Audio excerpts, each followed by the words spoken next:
Hi guys, so today I want to finish up those card bases I made. If you guys recall when I tried out some of the mermaid markers from Jade Davenport, and then I used the Local King world map kind of stamp.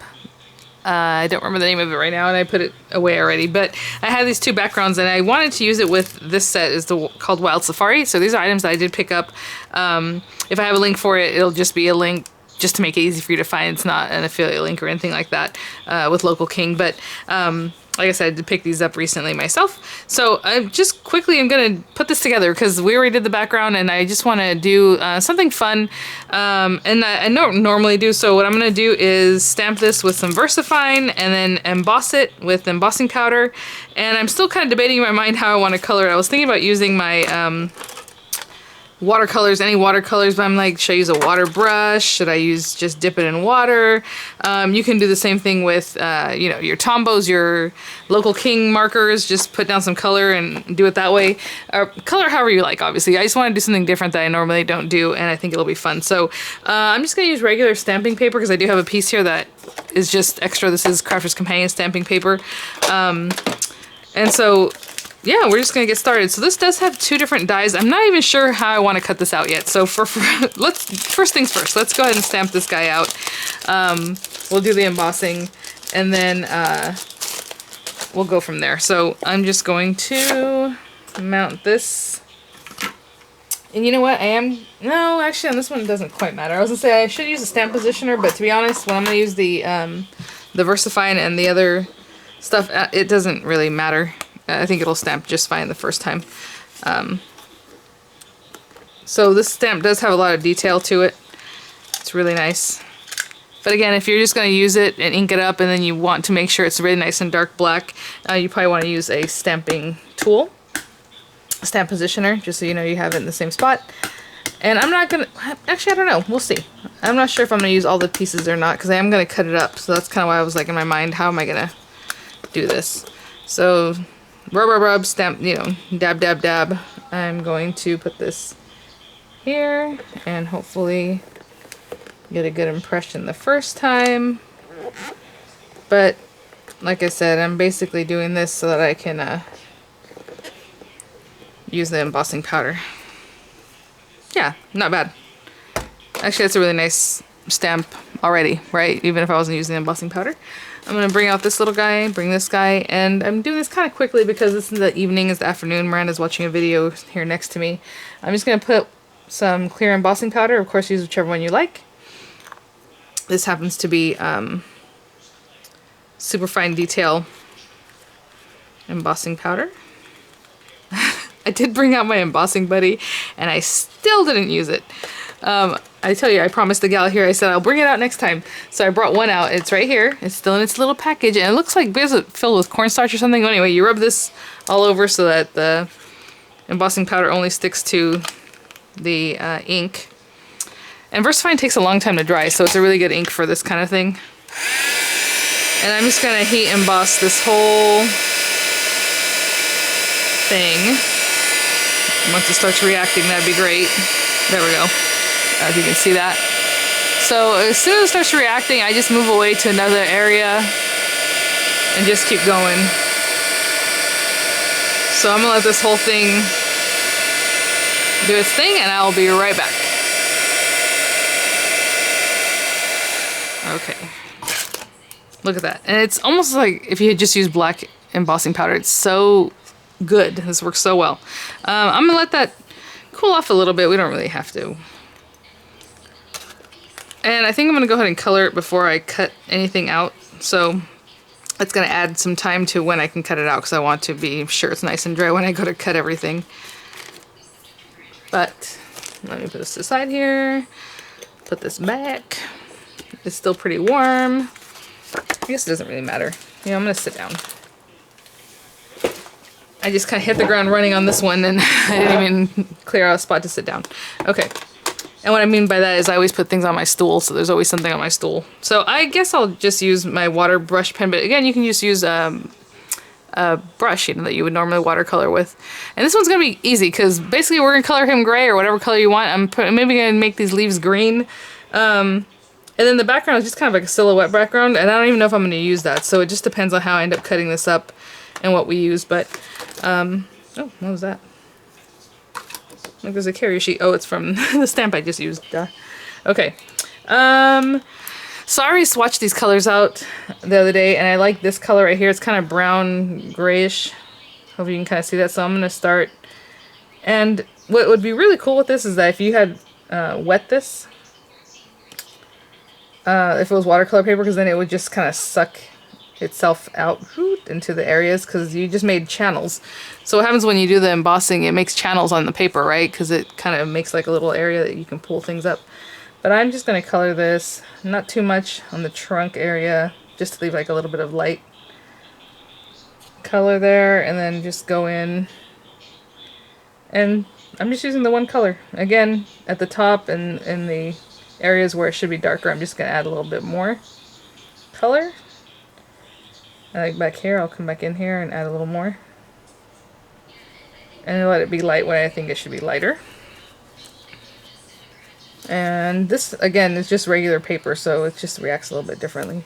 And I'm going to go in here with a little bit of color, but very lightly, so it's not just stark white. And I'm just going to continue doing that.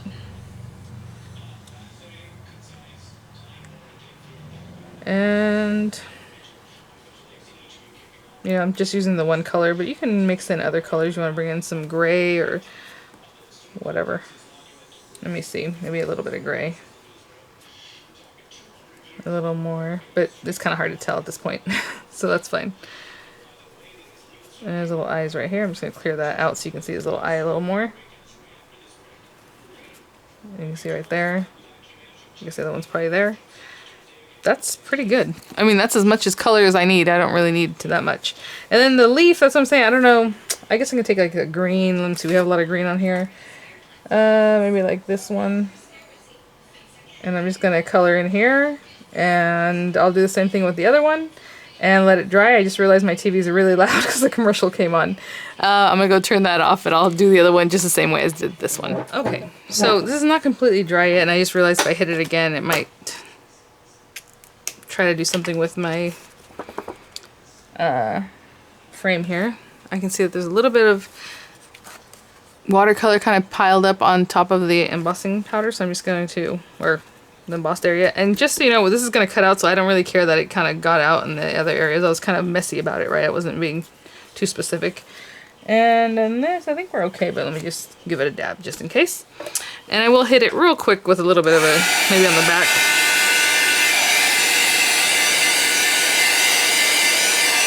I don't know if that helped or not, but here we are. Okay, I do not want the embossing part to emboss this time around because I already have the texture from the embossing powder. And let me see here. I really only need this one, and it has the kiss cut feature on these, so it's not going to cut completely out. If I run this through, it's still going to stay on my paper. But you can always do both the kiss cut and your outline, or do the outline with another piece of paper, do your kiss cut, pop it out. I have other videos on that, and of course Lisa always has videos on that. Oh, what I forgot to mention at the top of the video is not to forget that we have that extra 20% off Lisa gave us. So if you're interested in picking any of these things up, I'll have that discount code for you there. So for this one, again, I just want to cut it out. I'm not trying to do anything super special. I'm just looking through to see where I placed it. So let's get that. I think it'll cut out of the marquee, no problem. It's a little bit bigger die, but no, it should be fine. So I'll show you what kiss cut feature means in case you haven't seen these before, or if you're new to the channel or to Lisa's products. You know what? Let me turn this around because there we go. It cuts almost all the way through, but not quite. So if you want to keep it with the frame, and then this frame will cut all the way out, but this part will still be inside. Or if you want to just make like an aperture in a card, and it'll still be there, that, you know. So I'll show you right now. So let's say this was my card base. All these other pieces are going to pop out, and it's still on your card. Wouldn't that be cool if that was a card front? Because it doesn't come out completely. But if you want it to cut out completely, then you do your kiss. That is so pretty. Oh my gosh. That's so pretty already by itself. But the thing is, I already have my background, so I gotta do something different. And also, I would normally do something like this, but I stamped my words up and down, so I guess if you don't care about that, then you know, that's fine too. So what I'm gonna do, what my idea was to go ahead and pop this out. So let me show you the Kiss Cut feature. There's very small little like chads holding on here. And I don't really care because I'm gonna cut this up, so I don't care if it comes out nicely or not. I'm just need it to come out.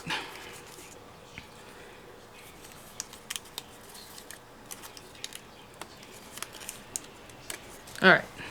And then I'm gonna cut this up. And you know, whatever sentiment you like, obviously you're gonna cut that out. Or you can cut that with it. So let's see what this looks like. Pretty. Yeah, this way or this way. You know, however you want. I guess I could put the whole thing. I just didn't plan on that. So I'm not gonna do that. But what I'm gonna do is come in here and detach all of these little pieces. Oh, the nose.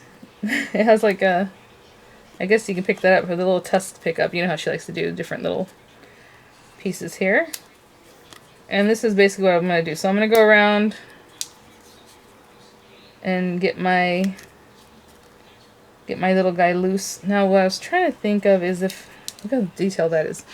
Do I want to keep, let me cut this piece off. Like these little guys, do I want to keep them?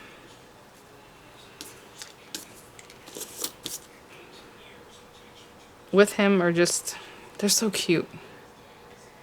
Ay, ay, ay. That's quite a quandary there. Let me trim this away and see what I'm thinking.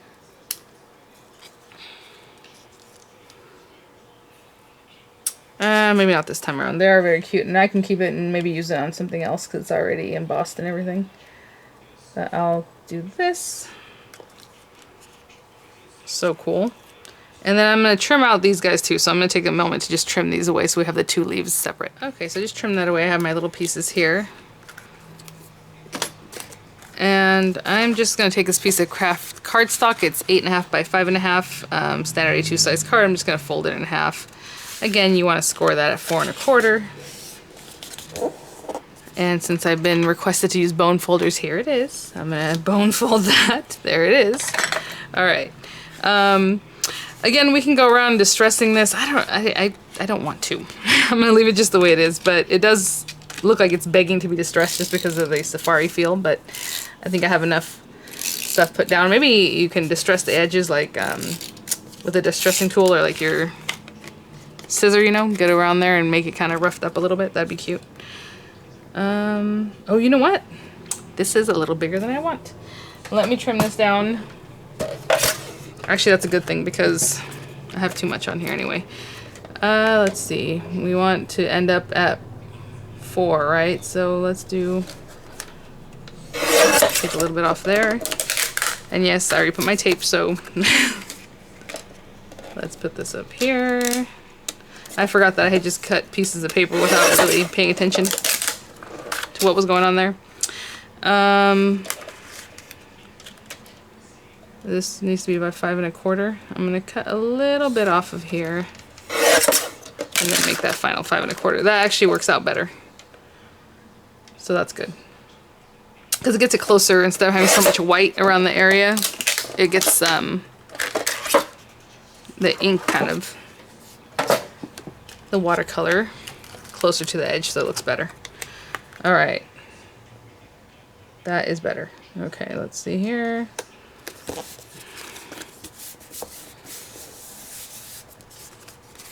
So cute. She has another set. So this one's called Wild Safari, but she has another one. I think it's called Kenya. That's an elephant that looks very similar to this, but there's another elephant. I think he's like sideways or some kind of birds. It's really a cute set, so you might want to check that one out. If you like elephants, because I know a lot of us do. So 3D glue gel or whatever it is that you like to use for your 3D effect. I'm trying to see if there's anything else that pops up. It looks like it's just his little tusk, so I'm just going to put this wherever. You know what, he can go here. I was thinking about putting him here because he's looking that way, but I kind of like him over here a little better. Because over here he mixes in so much with that brown background, I think this is a better place for him. And then we have these pretty little leaves that I kind of just still wanted to use here or there. I thought, why not? Do I want them flat? Look at these little guys. Anyway, you can still use this. I'm not going to use it today. Where do I want to put these?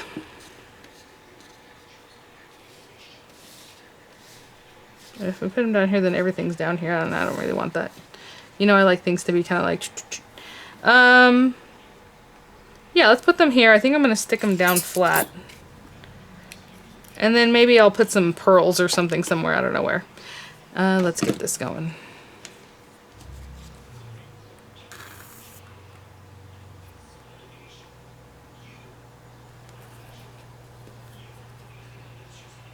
So cute. And then of course if you have like a sentiment, you can put wherever. Someone had asked if I would do more sentiments on the inside of cards, 'cause that's always an issue, and you know what? It is, and I should think about that more often. But I figure a lot of times we can't even write on the inside of the card because of the way the card is made. People do all these artsy things and then like you can't even write on the inside. But yeah, I mean you can just stamp whatever sentiment or however you want to do it. So I think that's really cute. I was thinking about adding some little drops with like these Nouveau drops, but I don't know where to put them or what to do with them. Huh. Let's think. We just put them wherever, huh? And put a little drop there, a little drop here, maybe. A little something here. Yeah. And then just let those settle in and that'll be cute. Alright guys, thanks for watching. Again, I'll have the links for you if you're interested in any of these little items here, along with the discount code that Local King provided us for 20% off the month of July off your regular price purchases. So thanks for watching guys.